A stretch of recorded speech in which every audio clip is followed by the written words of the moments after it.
तो फ्रेंड यहाँ पे जो है हम लोग जेबी गुप्ता का इंडक्शन मशीन स्टार्ट करने वाले हैं। आज आज जो है आपका इंडक्शन मशीन यहाँ पे स्टार्ट हो रहा है और इसके बाद जो है सिर्फ हमारा एक चैप्टर और बचेगा। इंडक्शन मशीन आज जो है आपका स्टार्ट होगा। लास्ट में जो है आपका सिंक्रोनस मशीन जो है आपका स्टार्ट हो जाएगा। लास्ट में वही बचा है। बाकी ये जो है आपके डिज़ाइन और जो मटेरियल्स हैं उसको जो है नोट्स बनवा दूंगा आपका, ठीक है। Electrical design and insulating material, इसका मैं नोट्स बनवा दूंगा आपको, वो आपका एंड हो जाएगा। बस इंडक्शन मशीन के बाद बस आपका एक लेसन और बचा हुआ है, सिंक्रोनस मशीन, जिसमें आपका सिंक्रोनस मोटर और अल्टरनेटर आ जाएगा, ठीक है। तो फाइनली मशीन अब जो है कंप्लीट हो जाएगा आपका बहुत जल्द। तो चलो यहाँ पे देखते हैं। देखो यहाँ पे दिया गया है जो इंडक्शन मोटर होता है ये वर्क किस पे करेगा। तो इंडक्शन का मतलब कि डायनमो या स्टैटिकली इंड्यूस ईएमएफ, ठीक है, या फिर डायनामिकली इंड्यूस ईएमएफ। तो स्टैटिकली जो ईएमएफ इंड्यूस होता है उसमें क्या होता है कि कंडक्टर जो होता है स्टैंड स्टिल अवस्था में होता है, जैसे कि ट्रांसफार्मर में, ठीक है। और डायनामिकली इंड्यूस ईएमएफ का मतलब या तो कंडक्टर मूव होगा या फिर रोटेटिंग फ्लक्स जो है मूव होगा, तभी हमारा क्या होगा, कोई ना ईएमएफ इंड्यूस होगा। तो इंडक्शन जो प्रिंसिपल होता है ये मेनली आपका इंडक्शन टाइप का जो मोटर है ये आपका एसी पे ही काम करेगा, क्योंकि यहाँ पे जो है रोटेटिंग मैग्नेटिक फील्ड जो है आपको मिलता है, ठीक है। रोटेटिंग मैग्नेटिक फील्ड मिलने के वजह से क्या होता है कि यहाँ पे फ्लक्स की कटिंग होती है, जिसके वजह से यहाँ पे ईएमएफ इंड्यूस होता है और करंट फ्लो होती है। और जब करंट फ्लो होगी तो उसकी कुछ ना कुछ रोटेटिंग मैग्नेटिक फील्ड होगी, वो क्या करेगा कि जिसके कारण वो पैदा हुआ है उसका अपोज करेगा, जिसकी वजह से जो हमारा रोटर है उस पर एक तरीके का टार्क लगेगा, क्योंकि जो रोटर है वो आपका फ्री है मूव करने के लिए, ठीक है। तो यहाँ पे जो इंडक्शन टाइप का मोटर है वो आपका एसी पे काम करेगा। डीसी पे रोटेटिंग मैग्नेटिक फील्ड सेटअप ही नहीं होगा तो कोई ईएमएफ इंड्यूस होगा भी नहीं, और जब ईएमएफ इंड्यूस नहीं होगा तो करंट भी जब नहीं फ्लो होगी तो कोई रोटेटिंग मैग्नेटिक फील्ड नहीं होगा, तो फिर हमारा रोटर पे टार्क क्या होगा, नहीं लगेगा, ठीक है, रोटर मूव नहीं करेगा आपका। एसी पे काम करता है। आगे देखिए, आगे दिया गया है कि जो पॉलीफेज इंडक्शन मोटर है by very considerable margin the most widely use AC motor. जो 3 फेज का इंडक्शन मोटर होता है या फिर सिंगल फेज की बात कर लो आप लोग, ठीक है। वैसे नॉर्मल पॉलीफेज इंडक्शन मोटर के बहुत सारे एडवांटेज हैं। तो यहाँ पे जो है 3 फेज इंडक्शन मोटर जो है काफ़ी ज़्यादा आज के टाइम में यूज़ किया जा रहा है, आपको हर जगह मिल जाएगा देखने के लिए। तो एक तो ये थोड़ा सा सस्ता है, ठीक है, और इसका जो सिंपल कंस्ट्रक्शन जो है सिंपल है, और इसमें जो मेंटेनेंस है उतना नॉर्मल मेंटेनेंस है। इस वजह से आज के टाइम में जो 3 फेज इंडक्शन मोटर है ये आज के टाइम में काफ़ी ज़्यादा यूज़ हो रहा है आपका यहाँ पे। तो इस वजह से क्या है कि ये आपका बहुत ही ज़्यादा यूज़ हो रहा है। तो देखो कुछ चीज़ें और भी जान लो यहाँ पे जो है 3 फेज इंडक्शन मोटर के बारे में। 3 फेज इंडक्शन मोटर जो है आपका ये सेल्फ स्टार्ट होता है, ठीक है। इसको स्टार्ट करने के लिए हमें कोई एक्स्ट्रा यहाँ पे रिक्वायर्ड की एक्स्ट्रा ऑक्सिलरी उपकरण की यहाँ पे आवश्यकता नहीं होती है, ठीक है। यहाँ पे क्या होता है, लोड जैसे बढ़ाओगे तो यहाँ पे स्पीड थोड़ा सा नॉर्मल डाउन हो जाती है सिंक्रोनस से थोड़ा सा, और ये जो है आपका लैगिंग पावर फैक्टर पे हमेशा काम करता है, ठीक है। जो 3 फेज इंडक्शन मोटर होता है ये आपका लैगिंग पावर फैक्टर पे काम करता है, और यहाँ पे कोई डीसी एक्साइटेशन की ज़रूरत नहीं पड़ती है ना। जैसा कि अगर आप सिंक्रोनस मशीन देख रहे हो या अल्टरनेटर देख लो या वहाँ पे सिंक्रोनस मोटर देखो, तो वहाँ पे डीसी एक्साइटेशन की रिक्वायरमेंट पड़ती है ना, लेकिन यहाँ पे नहीं पड़ता है। हालांकि दोनों एसी मोटर ही हैं। 3 फेज इंडक्शन मोटर भी एक तरीके का मोटर ही है एसी, और आपका अल्टरनेटर और सिंक्रोनस मोटर भी आपका एसी है। तो यहाँ पे जो है कोई डीसी की नो डीसी एक्साइटेशन, यहाँ पे कोई डीसी का एक्साइटेशन नहीं होता है। और यहाँ पे जो है अगर इसका स्पीड जो है हम लोग कंट्रोल कर सकते हैं बहुत ही नॉर्मल तरीके से। और ये जो है इसका जो टार्क होता है काफ़ी सेंसिटिव टार्क होता है, ठीक है। इसका जो टार्क होता है, torque is more sensitive to change in supply voltage, ठीक है। जैसे ही सप्लाई वोल्टेज अगर आप थोड़ा सा भी चेंज करोगे तो इसका टार्क जो होगा बहुत ही सेंसिटिव है, बहुत ही आराम से चेंज होगा, ठीक है। टार्क जो है इसका बहुत ही ज़्यादा सेंसिटिव होता है चेंज विथ सप्लाई वोल्टेज। और ये जो है सिंपल कंस्ट्रक्शन होता है और कॉस्टलेस होता है, नहीं प्राइस थोड़ा सा यहाँ पे कम होता है। यहाँ पे आप देख सकते हो, बाकी ये सारी चीज़ें जो है आपको यहाँ पे दिया गया है। तो इतने सारे पॉइंट जो है आपको यहाँ पे ध्यान देना है। इसमें भी जो है 3 फेज इंडक्शन मोटर में भी 2 टाइप के यहाँ पे आते हैं आपका, एक आपका स्क्वायरल केज चलता है, एक आपका स्क्वायरल केज इंडक्शन मोटर चलता है, और दूसरा आपका होता है स्लिप रिंग, ठीक है। तो इसके भी बहुत सारे एडवांटेज और डिसएडवांटेज है, बाद में हम लोग कंपैरिजन करेंगे इसका, ठीक है। स्लिप रिंग इंडक्शन मोटर, ठीक है। तो ये चीज़ है, इसका पहला जो होगा वो सही होगा, तो इसको देख लीजिएगा। बाकी चलो आगे यहाँ पे चलते हैं हम लोग, आगे जो है इसको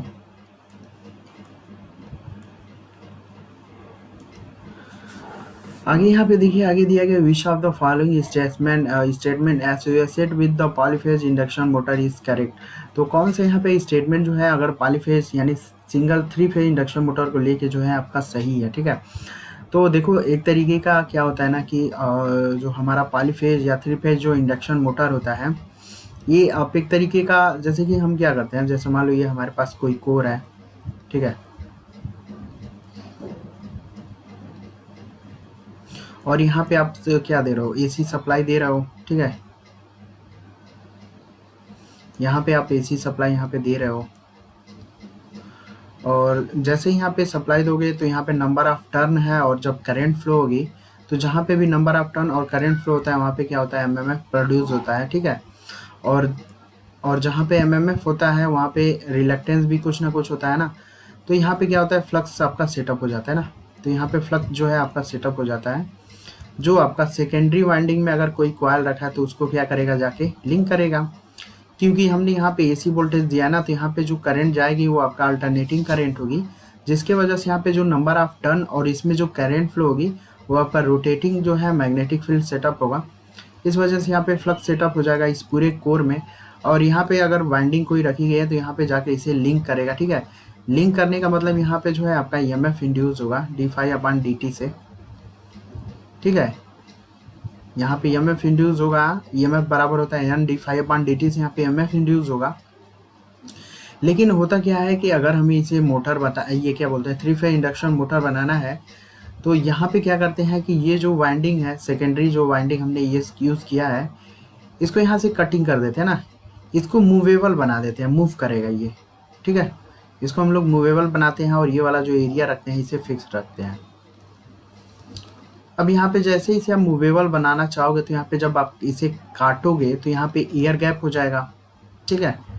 अब एयर गैप जो है हम लोग अपने हिसाब से मेंटेन करते हैं ना, जिस हिसाब से हमें पावर की रिक्वायरमेंट होगी उस हिसाब से हम लोग एयर गैप को मेंटेन करेंगे ना। एक चीज़ ध्यान देना, एयर गैप जो होगा वो आपके पावर के रिक्वायरमेंट पे काम करेगा। जिस हिसाब से आपको पावर चाहिए उस हिसाब से एयर गैप आपको ज़्यादा या कम रखना पड़ेगा। तो ज़्यादा एयर गैप नहीं रखेंगे, नहीं तो रिलक्टेंस बढ़ जाएगा, तो फिर पावर फैक्टर बहुत सारी चीज़ें दिक्कत करेंगी। तो बस यही है, इसी को हम लोग रोटर मान लेते हैं और इसी को हम लोग स्टेटर मान लेते हैं। आपका यहाँ पे ट्रांसफार्मर से बन जाता है क्या, तो देखो ये वाला अगर ऑप्शन देखते हो, it is simply transformer was magnet circuit is separate. देखो यहाँ पे मैग्नेट सर्किट को हम लोग सेपरेट कर रहे हैं ना, ये अलग मैग्नेट सर्किट है, ये अलग हमने अलग कर दिया बाई एयर गैप। बीच में एयर गैप तो आएगा ना, जब दो मैग्नेट सर्किट को सेपरेट करोगे तो बीच में एयर गैप आएगा, वो चीज़ दिया गया है। इनटू 2 रिलेटिवली मूवेबल पोर्शन, ठीक है। तो यहाँ पे मूवेबल पोर्शन बना देना है, एक को फिक्स रखो और दूसरे को मूवेबल बना दो। One carry the primary and other is the secondary winding. तो वही है, ये प्राइमरी वाइंडिंग होगा, ये आपका सेकेंडरी वाइंडिंग होगा। तो ट्रांसफार्मर से ही हम लोग 3 फेज इंडक्शन मोटर बना लेते हैं। बस आपके जो है सेकेंडरी वाली जो वाइंडिंग है इसको क्या करो, इस सर्किट से अलग कर दो, आराम से जो है आपका यहाँ पे 3 फेज इंडक्शन मोटर बन जाएगा। तो ये चीज़ है। तो यहाँ पे देखो बी वाला जो ऑप्शन है वो आपका सही हो जाएगा यहाँ पे, ठीक है। आगे अगर देखते हैं हम लोग, यहाँ पे दिया गया जो स्टेटर का जो फ्रेम होता है इंडक्शन मोटर में, ये यूज़ किया जाता है। तो स्टेटर का जो फ्रेम होता है ना, ये मेनली आपका यूज़ किया जाता है। तो फ्रेम अगर देखोगे तो ये होल्ड करने का काम करता है ना, और बाहरी जितने भी धूल धक्कड़ और प्लस मैकेनिकल डैमेजिंग, ये सब से क्या करता है, हमारा एक तरीके से प्रोटेक्ट करता है, ठीक है। तो स्टेटर का जो फ्रेम होता है वो अपने इंडक्शन मोटर में यूज़ किया जाता है, होल्ड द आर्मेचर स्टैंपिंग, ठीक है। तो आर्मेचर स्टैंपिंग को जो है होल्ड करने के लिए यहाँ पे यूज़ किया जाता है। तो यहाँ पे जो है, यहाँ से देखो कुछ पॉइंट जो है आप थोड़ा सा नोट कर लो फ्रेम से रिलेटेड, ठीक है। यहाँ पे जो है जो फ्रेम होता है एक तरीके का आउटर बॉडी होता है मोटर का, और ये आपका स्टेटर कोर की वाइंडिंग को क्या करता है, सपोर्ट प्रोवाइड करता है, ठीक है, और इनर पार्ट को भी। और जो फ्रेम होता है दो टाइप के यहाँ पे यूज़ करते हैं हम लोग, एक डाई कास्ट का और आपका या तो फैब्रिकेटेड होना चाहिए, फैब्रिकेटेड यूज़ कर लेते हैं ना। अब देखो यहाँ पे जो है अगर आपको 50 किलोवाट की रेटिंग तक अगर कोई मशीन ये यूज़ करना है, इंडक्शन मोटर अगर 50 किलोवाट तक का है, तो उसके लिए जो है आपको जो फ्रेम होगा वो आपका डाई कास्ट स्ट्रॉन्ग, ये सिलिकॉन एल्युमिनियम एलॉय का होना चाहिए, ठीक है,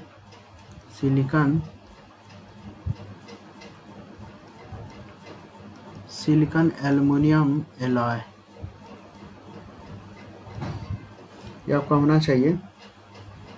और मान लो अगर बहुत ही रेटिंग अगर बहुत ज़्यादा है, 250 से लेके 10,000 किलोवाट की अगर रेटिंग है, तो इसमें जो है आपका फैब्रिकेटेड यूज़ करना चाहिए। फैब्रिकेटेड में मैकेनिकल बैलेंस ये सारी चीज़ें बहुत ज़्यादा जो है आपका अच्छा हो जाता है, ठीक है। तो फैब्रिकेटेड वाला जो सिस्टम है उसका आपका बहुत ही लार्ज साइज़ की मशीन में यूज़ करना चाहिए। इससे क्या होता है कि जो उसका एरिया थिकर, जो क्रॉस सेक्शनल एरिया हो जाता है वो अच्छा हो जाता है, प्लस मैकेनिकल जो स्ट्रेंथ होता है वो आपका बहुत ही अच्छा हो जाता है। तो ये फैब्रिकेटेड, ठीक है, फैब्रिकेटेड टाइप में आपके फ्रेम यूज़ करना चाहिए, ठीक है। तो यहाँ पे जो है आपका पहला आंसर यहाँ पे सही होगा। आगे जो दिया गया है कि the frame of induction motor is made of, तो इंडक्शन मोटर का जो फ्रेम होता है वो आपका क्लोज ग्रेन कास्ट आयरन के यहाँ पे बनाया जाता है, ठीक है, क्लोज ग्रेन कास्ट आयरन के यहाँ पे, कास्ट आयरन के यहाँ पे यूज़ किया जाता है आपका ज़्यादातर। तो यहाँ पे जो है अगर जो फ्रेम की अगर बात किया जाएगा ना, तो फ्रेम के लिए आपको थोड़ा सा यहाँ पे ध्यान दीजिएगा, ये मारिएगा। और अगर स्टेटर कोर की बात करेगा वो, अगर स्टेटर कोर की बात करेगा वो, तो इस सिलिकॉन स्टील को ट्रिक करिएगा, ठीक है, सिलिकॉन स्टील को। तो थोड़ा सा यहाँ पे कंफ्यूज मत होइएगा। अगर वो फ्रेम की बात करेगा तो आपको क्या मारना है, कास्ट आयरन मारना है, और वो स्टेटर के कोर की बात करेगा तो सिलिकॉन स्टील आपको यहाँ पे लेके चलना है, ठीक है। तो यहाँ पे थोड़ा सा मतलब कंफ्यूज मत होइएगा, क्योंकि ये छोटा सा चीज़ जो है कंफ्यूज कर देता है कभी कभी। आगे जो है यहाँ पे हम लोग देखते हैं, आगे यहाँ पे जो दिया गया है स्टेटर का जो कोर है, सॉरी कलर बदल लेते हैं थोड़ा। स्टेटर का जो कोर होता है 3 फेज इंडक्शन मोटर में, उसे हम लोग लेमिनेट कर देते हैं। क्या चीज़ रिड्यूस करने के लिए हम लोग लेमिनेट करते हैं। तो देखो यहाँ पे होता क्या है, स्टेटर का जो कोर होता है वो आपका सिलिकॉन स्टील का बना होता है, जब अभी हमने जस्ट पीछे ही बताया है। और सिलिकॉन स्टील का बना होता है ये आपका स्टेटर का कोर। ये क्या करता है ना कि ये सपोज दैट मान लो ये कोर है, बस समझाने के लिए बता रहा हूँ आपको, ठीक है।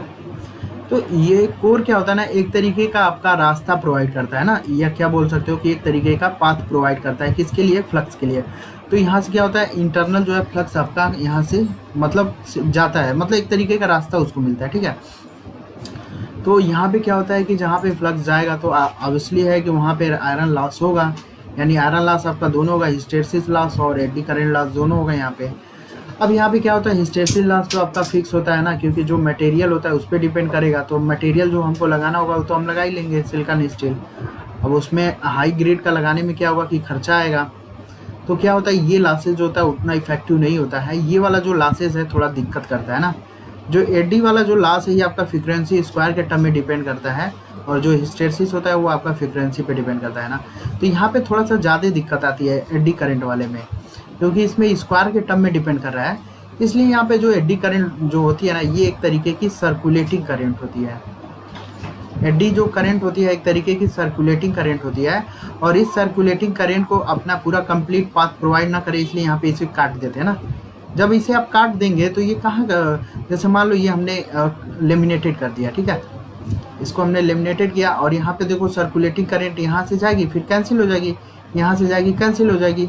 मतलब ये अपना रास्ता क्या करेगा, ये पूरा कंप्लीट एक रास्ता जो है नहीं प्रोवाइड कर पाएगी ना। इसलिए हम यहाँ पे जो लेमिनेटेड का जो वर्ड यूज़ किया जाता है ना, ये कहाँ पे यूज़ किया जाता है, ये आपका एडी करंट लॉस को यहाँ पे रिड्यूस करने के लिए किया जाता है। ये चीज़ है आपके यहाँ पे। और ये कितना लेमिनेट किया जाता है, एग्जैक्ट अगर डाटा की बात की जाए तो ये जो है आपका 0.35 से लेके 0.65 mm तक होता है। देखो एग्जाम में क्वेश्चन उठेगा तो एकदम एग्जैक्ट यही डाटा आपको मिलेगा। इससे आपको, हमको तो नहीं लगता इससे ज़्यादा आपको मिलने वाला है, ठीक है। तो यही एग्जैक्ट डाटा होता है आपका ये। तो ये लेमिनेटेड, ये जो है लेमिनेट जो करोगे इसका है। एक चीज़ और लिख लो यहाँ पे, जो एयर गैप होता है ना, एयर गैप का भी पूछा जाता है, तो इसको भी लिख लो। क्योंकि सो यहाँ पे देखो स्मॉल के लिए लिख लो, ठीक है। Small induction motor, small induction motor के लिए जो एयर गैप होगा वो आपका होगा 0.3 से लेके 0.35 mm तक, ठीक है। ये हो जाएगा आपका।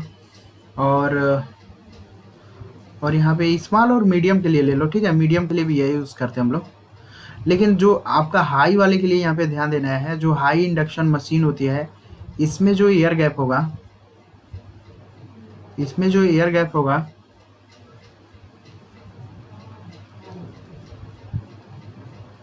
ये आपका एक से लेके 1.5 mm तक यहाँ पे एयर गैप होगा, ठीक है। ये चीज़ ध्यान देना आप लोग। हाई इंडक्शन मशीन में जो एयर गैप होगा वो ज़्यादा होगा as compared to small induction या फिर मीडियम। ये थोड़ा सा कन्फ्यूजन करेगा आपको, तो ये आप में कन्फ्यूज नहीं होना है। बहुत लोगों को लगेगा कि हाई इंडक्शन मशीन में जो एयर गैप है और कम होना चाहिए स्मॉल और मीडियम से भी, तो ऐसा नहीं है भाई, ठीक है। एयर गैप मेनली आपके पावर के रिक्वायरमेंट पे डिपेंड करता है, ठीक है। अगर हमें ज़्यादा पावर चाहिए तो थोड़ा बहुत गैप बढ़ाना पड़ेगा ताकि उसका जो फ्लक्स सेटअप है वो आराम से सेटअप हो सके, और लिंकेज जो है, फ्लक्स लीकेज नहीं, लिंकेज जो है आराम से हो सके, ठीक है। तो ये चीज़ डाटा ध्यान दीजिएगा, ये काफ़ी ज़्यादा क्वेश्चन पूछा जाता है। और हाई पावर मशीन में क्या होता है कि एयर गैप रिलक्टेंस जो है मिनिमम हम लोग रखते हैं। तो air gap between the stator और रेटर जो है स्मॉल होगा किसके कंडीशन में, स्मॉल मशीन के। और आपका 1 पॉइंट ये हो जाएगा आपका हाई इंडक्शन मशीन। ये दो चीज़ ध्यान दीजिएगा। बाकी ये लेमिनेटेड वाला वर्ड ध्यान दीजिएगा। बाकी यहाँ पे देखो क्वेश्चन उठ के आता है डायरेक्ट, इसलिए मैं इसको बता रहा हूँ आपको। तो ये वीडियो को रोक के आप लोग जो है नोट डाउन कर लो। आगे चलो देख लेते हैं हम लोग। यहाँ पे आगे दिया गया use of the fractional pitch winding. तो फ्रैक्शनल पिच वाइंडिंग का यूज़ क्यों करते हैं, तो फ्रैक्शनल पिच वाइंडिंग का जो यूज़ होता है यहाँ पे, एक तो ये है आपका, अगर फ्रैक्शनल पिच वाइंडिंग यूज़ करेंगे तो आपका यहाँ पे क्या होगा, 2πf इंटू एल होगा, ठीक है। तो यहाँ पे जो एल होता है एन स्क्वायर अपन रिलक्टेंस पे डिपेंड करता है, ठीक है। तो यहाँ पे अगर फ्रैक्शनल पिच वाइंडिंग यूज़ करने का मतलब कि जो उसका ये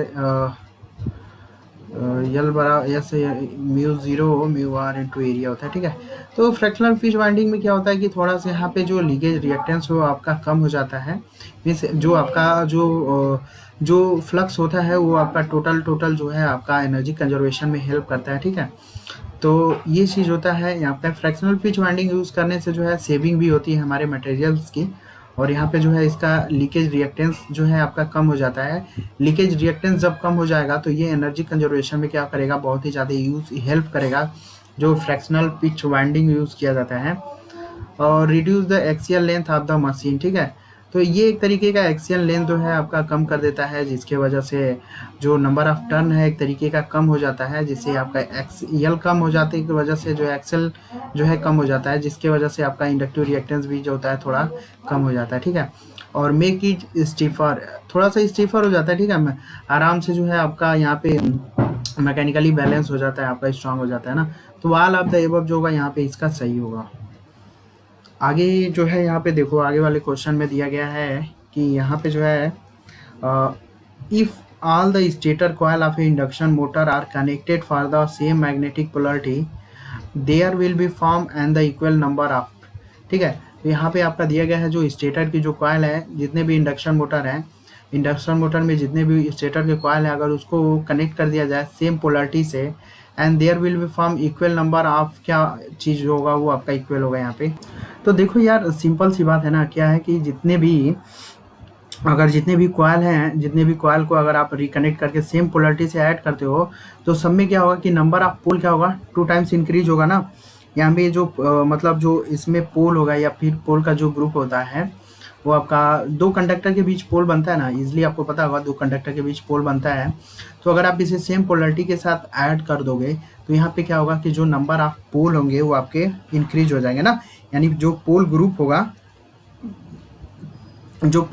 वो आपका क्या हो जाएगा, बहुत ही ज़्यादा हो जाएगा ना। स्टेटर कैसा बिहेव करेगा, स्टेटर आपका एक तरीके से ट्वाइस द मेनी पोल या द पोल के तरीके बिहेव करेगा, ठीक है। स्टेटर आपका कैसा एक्ट करेगा भाई, स्टेटर जो है आपका एक्ट करेगा ट्वाइस, क्योंकि आपने 2 ही पोलरिटी होती है ना, प्लस माइनस, तो यहाँ पे जो है लगभग 2 पोलरिटी आपका होता है प्लस माइनस, तो यहाँ पे जो है लगभग twice as the many pole, ठीक है, twice as many pole as pole group के जैसे काम करेगा, ठीक है।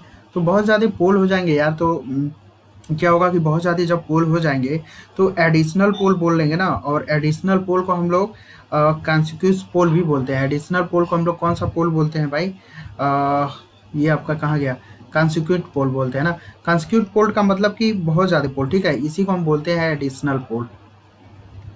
ये जो होता है आपका, ये होता है आपका एडिशनल पोल बोलते हैं, क्योंकि सेम पोलरिटी के साथ आप दोगे तो बहुत सारे नंबर ऑफ पोल जो होंगे हो जाएंगे। तो स्टेटर आपका एक तरीके का जो है twice as the many pole and the pole के ग्रुप जैसे काम करेगा।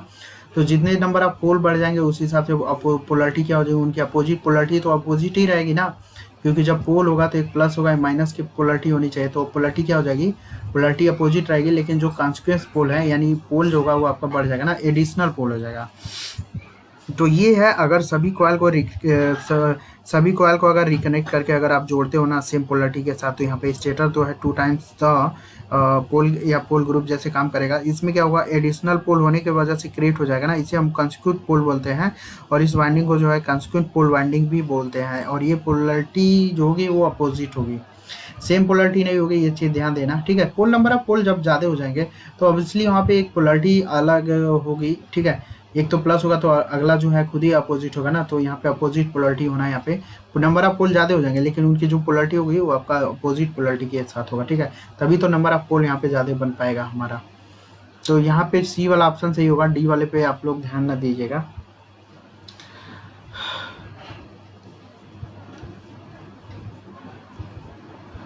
आगे यहाँ पे दिया गया है कि the induction motor soft should be.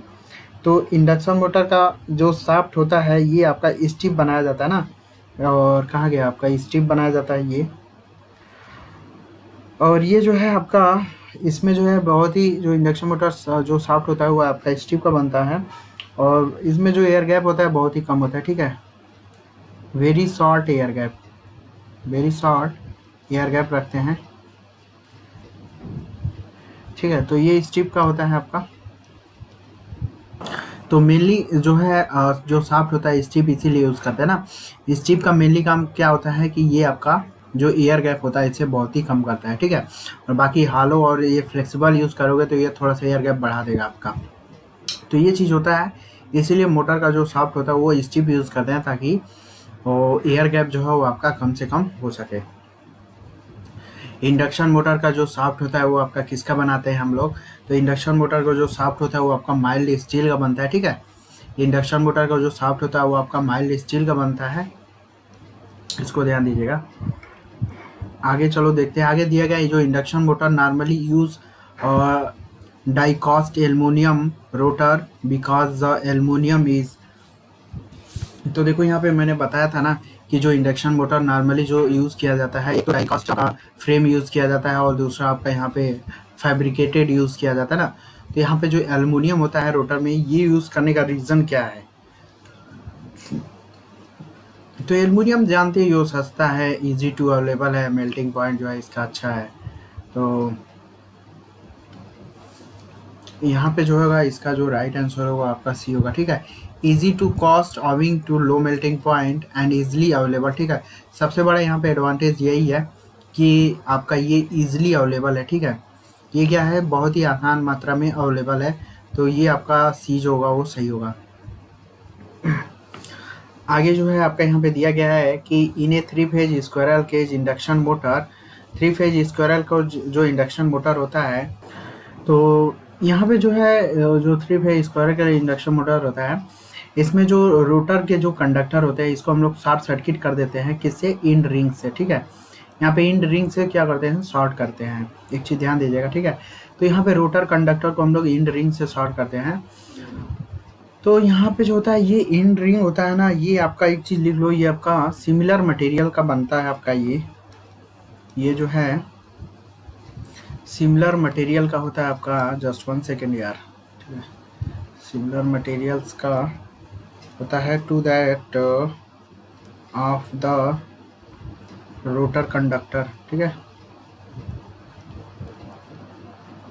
मतलब जो रोटर का जो कंडक्टर होता है, जिस मटेरियल का रोटर का कंडक्टर बना होगा, तो वही सिमिलर मटेरियल जो है हम लोग इन रिंग पे यूज़ करते हैं, ठीक है।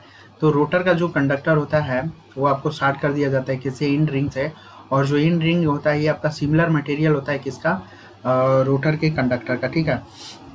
और रोटर का जो कंडक्टर होता है, ठीक है, रोटर का जो कंडक्टर होता है और ये जो इन रिंग होता है, ये आपका एक तरीके का कंप्लीट क्लोज सर्किट प्रोवाइड कर लेते हैं ना, दोनों मिलके।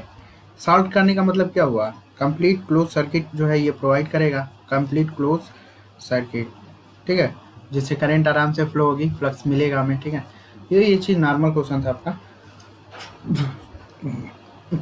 आगे देखो दिया गया है जो स्क्वायरल केज का जो रोटर है, 6 पोल इंडक्शन मोटर है, कैन बी यूज फॉर, कितना पोल इंडक्शन मोटर यूज़ करेंगे, ठीक है। तो यहाँ पे जो है देखो यहाँ पे जो 6 पोल है, 6 या 12 पोल स्क्वायरल केज रोटर जो है आपका 6 पोल इंडक्शन मोटर है, कैन बी यूज फॉर, कितना पोल इंडक्शन मोटर यहाँ पे यूज होगा, ठीक है। या तो 6 पोल है या 6 या 12 पोल, एनी नंबर ऑफ पोल, तो ये जो हो जाएगा आपका कोई भी नंबर ऑफ पोल यूज़ कर सकते हो, ठीक है। लेकिन जो स्लॉट होते हैं ना वो हमारा इक्वल नहीं होना चाहिए। मैग्नेटिक लॉकिंग जब आप पढ़ोगे तो वहाँ पे जो है स्लॉट जो है आपका इक्वल नहीं होना चाहिए, ठीक है। रोटर का जो स्लॉट हो थोड़ा सा हम लोग कम रखते हैं as compare to stator slot, magnetic locking से बचने के लिए यहाँ पे। तो स्क्वायरल केज में जो 6 पोल का इंडक्शन मोटर है इसका यूज़ कर सकते हो, या तो 6 पोल के लिए किसी भी नंबर ऑफ पोल के लिए यूज़ कर सकते हो, ठीक है। आगे जो है आपके यहाँ पे दिया गया है the squirrel cage induction motor are provided with blade in order to. तो स्क्वायरल केज इंडक्शन मोटर में जो हम लोग ब्लेड प्रोवाइडेड करते हैं ये क्या होता है, तो ये जो होता है आपका एक तरीके का देखो यहाँ पे जो ब्लेड प्रोवाइड करते हैं ना, तो यहाँ पे जो है एक तरीके, इसको हम बोलते हैं, कहाँ गया, फैन ब्लेड होता है, ठीक है। तो फैन ब्लेड जो होता है ये आपका यूजली यहाँ पे जो है दोनों साइड हम लोग रोटर के वो लगाते हैं, ताकि जो हमारा सर्कुलेटिंग एयर जो है वहाँ पे मोटर के अंदर जो है फ्लो हो सके, ठीक है, क्या हो सके। स्क्वायरल के इंडक्शन मोटर में जो हम लोग फैन ब्लेड यूज़ करते हैं, ठीक है, और फैन ब्लेड यूजली जो है हम लोग दोनों साइड लगाते हैं रोटर के कोर के, और ये जो है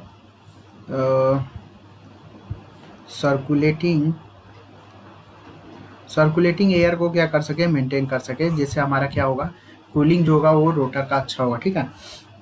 तो दोनों साइड लगाते हैं, ठीक है, रोटर कोर का। जब आप रोटर कोर देखोगे उसके दोनों साइड जो हम लोग फैन ब्लेड लगाते हैं, जो आपका जो फोर्स सर्कुलेटिंग एयर, ठीक है, सर्कुलेटिंग एयर को मेंटेन करेगा, जिससे हमारा जो कूलिंग होगा रोटर का वो क्या होगा, आपका नॉर्मल मेंटेन रहेगा।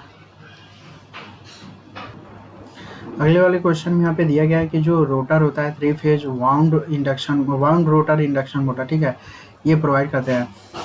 तो देखो जो रोटर की वाइंडिंग होती है वो ऑलवेज 3 फेज वाइंडिंग होती है, तो हम यहाँ पे 3 फेज वाइंडिंग ही प्रोवाइड करेंगे, ठीक है, क्योंकि जो वाउंड रोटर इंडक्शन मोटर होता है इसकी जो वाइंडिंग होती है वो आपका 3 फेज वाइंडिंग ही प्रोवाइड होता है, ठीक है। तो यहाँ पे हम लोग 3 फेज वाइंडिंग प्रोवाइड करेंगे। आगे यहाँ पे देखिए, आगे दिया गया है कि in a 3 phase slip ring induction motor the rotor winding terminal are brought out through the slip ring 2। तो यहाँ पे जो है देखो यहाँ पे जो slip ring induction motor use होता है ना, इसकी स्टार्टिंग के लिए हम लोग रोटर की वाइंडिंग में ना एक्स्ट्रा स्लिप रिंग की सहायता से हम लोग रेजिस्टेंस ऐड कर लेते हैं, ठीक है। और यहीं से यहाँ पे रेजिस्टेंस के थ्रू यहाँ पे स्टार्ट करते हैं, ठीक है। तो यहाँ पे देखो connect extra resistance across then during starting, ठीक है। स्टार्टिंग के कंडीशन में यहाँ पे एक्स्ट्रा रेजिस्टेंस ऐड कर लेते हैं। और ये रेजिस्टेंस ऐड करने का यहाँ पे मेन जो मकसद होता है वो आपका पावर फैक्टर को इम्प्रूव करके टार्क को बढ़ा लेना, ठीक है।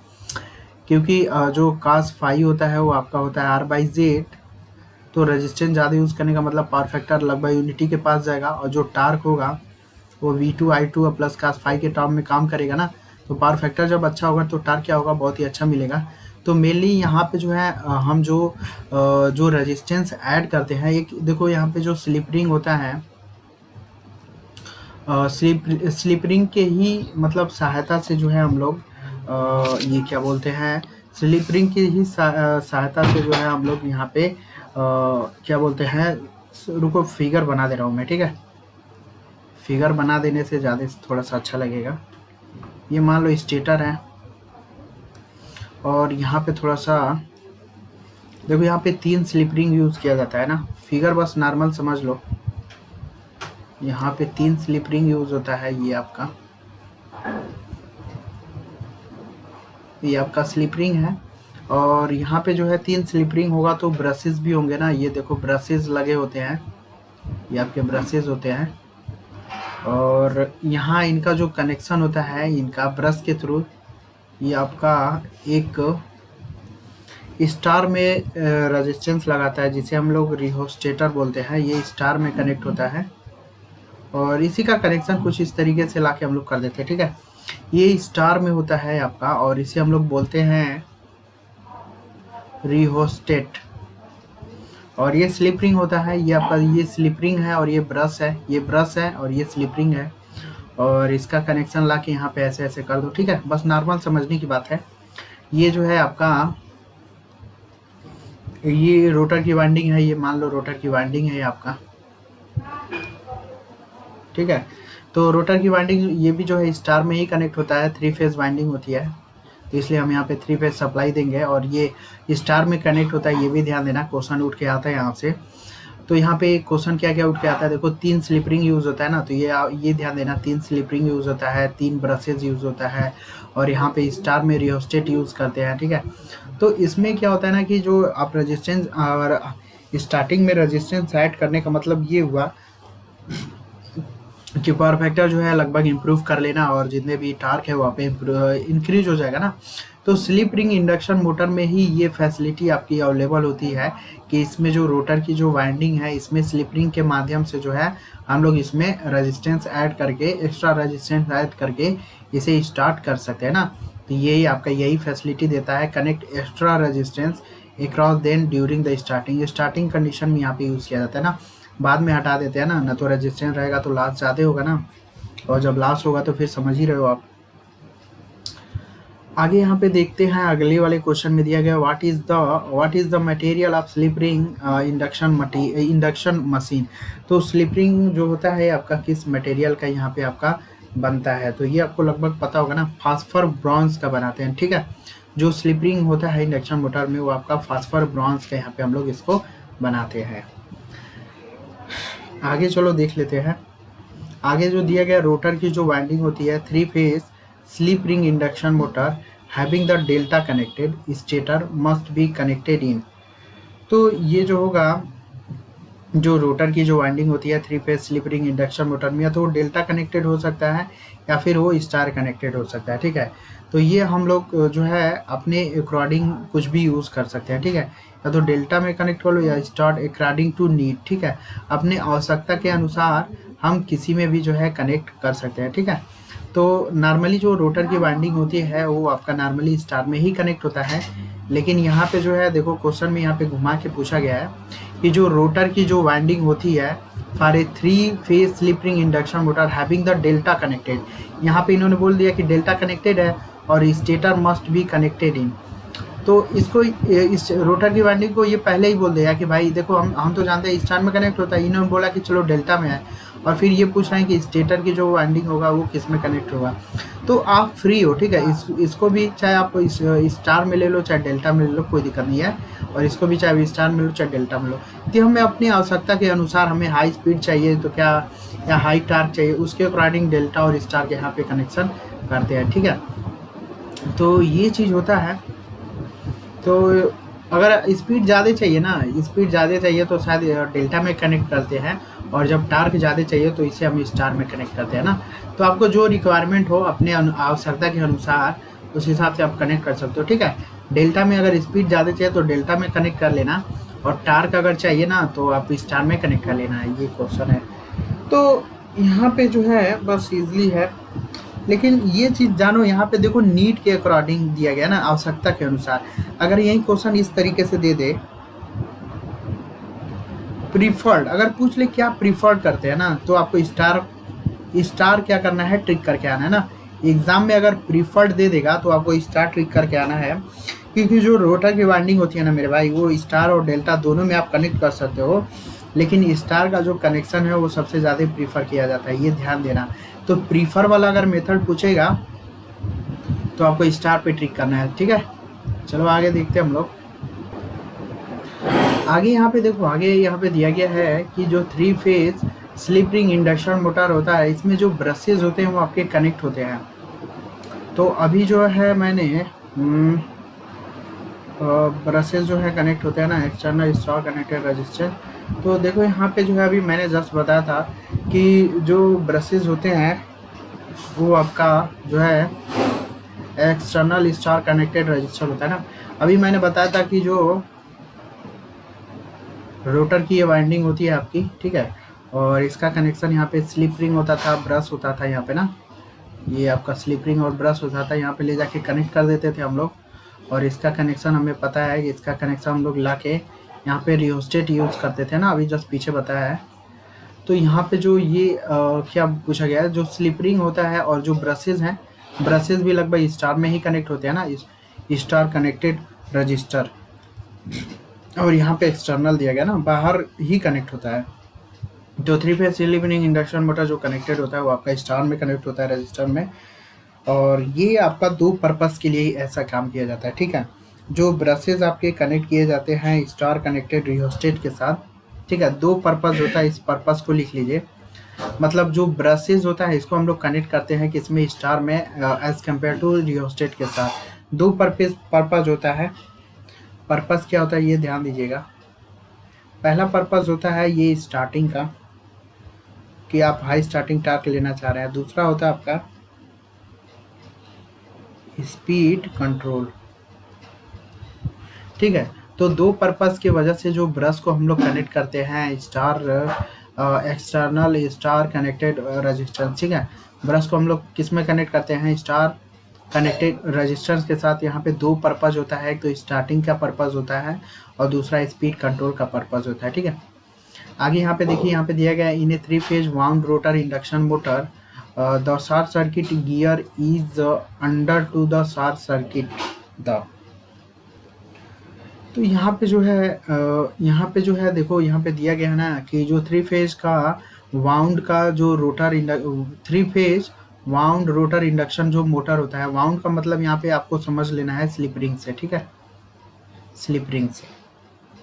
क्योंकि फेज वाउंड में स्लिप रिंग यूज़ होता है ना, और स्क्वायरल केज वाले में नहीं यूज़ होता है, ठीक है। स्लिप रिंग के ही माध्यम से हम लोग क्या करते हैं, रेजिस्टेंस के द्वारा ये रेजिस्टेंस को शॉर्ट करते हैं ना। तो फेज वाउंड वाले इंडक्शन मोटर में स्लिप रिंग यूज़ होता है ना, और इसको हम लोग शॉर्ट सर्किट करते हैं, यूज टू शॉर्ट सर्किट। ये आपका रोटर बाय द स्टेटर, ये rotor at the slip ring, ठीक है, स्टेटर फेज द मोटर। तो यहाँ पे बस वही है। नॉर्मली देखो क्या होता है ना, सिंपल सा बस ये समझो कि यहाँ पे रोटर पे स्लिप रिंग होता है, यहाँ पे रोटर पे स्लिप रिंग है। इसमें क्या होता है ना कि जो हमें स्टार्टिंग टार्क लेना होता है तो रेजिस्टेंस कनेक्ट करके हम लोग हाई स्टार्टिंग टार्क लेके इस मोटर को स्टार्ट कर लेते हैं। लेकिन रनिंग कंडीशन में इस स्लिप रिंग के द्वारा क्या करते हैं, इसको डिस्कनेक्ट करके इसको अपन में शॉर्ट कर लिया जाता है, ठीक है, ये रेजिस्टेंस डिस्कनेक्ट हो जाता है। तो ये आपका एक तरीके का जो है शॉर्ट सर्किट करने का काम करता है, एक तरीके का स्लिप रिंग जो होता है ना, जो रेजिस्टेंस है और ये इंटरनल जो आपकी रोटर की जो वाइंडिंग है, इन दोनों के बीच एक तरीके का शॉर्ट करने का काम करता है हमारा जो स्लिप रिंग है। ब्रश के थ्रू शॉर्ट होता है और मीडियम कौन प्रोवाइड करता है, हमारा स्लिप रिंग प्रोवाइड करता है ना। तो रोटर एट स्लिप रिंग ये शॉर्ट सर्किट के लिए यूज़ किया जाता है। आगे यहाँ पे दिया गया uneven gap in uneven gap जो होता है induction motor is likely to case. तो यहाँ पे अनइवन जो एयर गैप होगा, मीन्स अगर एयर गैप अगर सही नहीं होगा तो इसके वजह से क्या होगा कि एक तो हमारा जो शाफ्ट होगा, मोटर का जो शाफ्ट होगा वो अनबैलेंस हो जाएगा। अब जब अनबैलेंस होगा तो फ्लक्स भी जो होगी वो आपका अनबैलेंस टाइप का होगा, जिससे हीटिंग जो होगा मोटर क्या करेगा, एक तरीके का हीट करेगा, ठीक है। तो यहाँ पे एयर गैप जो होगा वो आपका हर जगह सेम होना चाहिए, ठीक है।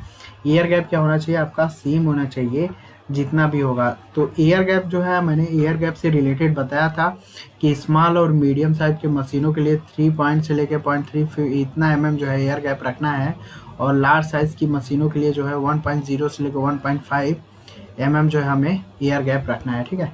तो ये आपके यहाँ पे जो है एयर गैप को लेकर यहाँ पे आपको दिया गया है। तो चलो आज इतना ही रखते हैं, ठीक है। आज थोड़ा सा इतना ही रखते हैं, बाकी कल हम लोग देखेंगे, थोड़ा सा ज़्यादा क्वेश्चन कवर करेंगे हम लोग। थोड़ा आज इतना ही रखते हैं हम लोग।